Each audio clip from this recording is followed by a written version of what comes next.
Dacoit is like a ballistic missile భయ్యా. వచ్చేటప్పుడు speed కనపడదు, పేలేక శబ్దం బాగుంటుంది. మామూలుగా నేను కూడా చాలా పెద్ద ఫ్యాన్ అండి శేషు గారికి. ఆయన సినిమాలన్నీ అంటే తెలుగు ఆర్టిస్టులు ఉంటారు, తెలుగు పేర్లు పడుతూ ఉంటాయి, తెలుగు మాట్లాడుతూ ఉంటారు.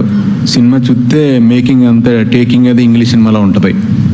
మనకి కూడా కొంచెం ఇప్పుడు జనరేషన్ తీసే సినిమాల్లో చెయ్యాలని ఉంటుంది కదా, అప్పుడే మంద కూడా కొంచెం రివైవ్ అవుతుందని ఫీలింగ్.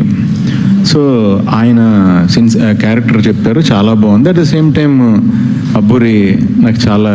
అబ్బూరి పెన్ నాకు చాలా ఇష్టం.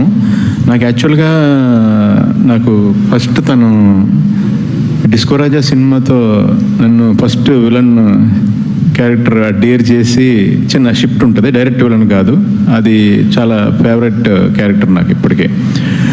సో నాకు ఈ టీంతో పనిచేయాలని నేను ఎప్పటి నుంచో అనుకుంటున్నాను. సో ఇందులో క్యారెక్టర్ నచ్చింది, చాలా బాగుంది అని పనిచేశాను.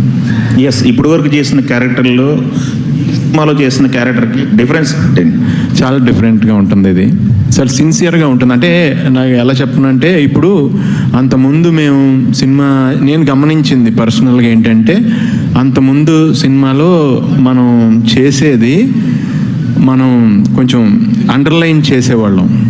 నేను అబ్జర్వ్ చేసింది నా ఫస్ట్ 2000లో చేసిన సినిమాలకి మళ్ళీ ఇప్పుడు చేసే సినిమాలకి నేను అబ్జర్వ్ చేసింది, మనం కెమెరా చూస్తూ ఒక అండర్లైన్ మీద వెళ్తూ ఉండేది. ఎవ్రీ డైలాగు, పంచ్ లైన్ కానీ, ఎమోషన్ కానీ ఏదన్నా కొంచెం త్రో ఇచ్చేవాళ్ళం.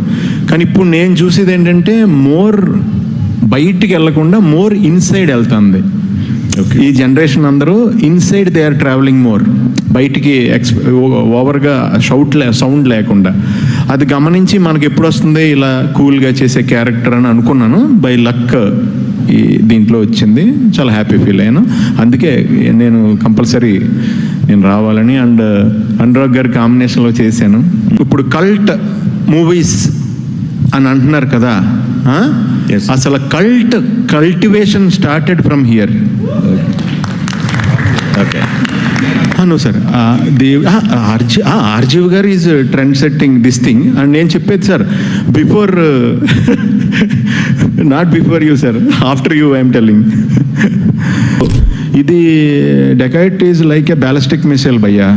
వచ్చేటప్పుడు స్పీడ్ కనపడదు, పేలేక శబ్దం బాగుంటుంది, గట్టిగా ఉంటుంది.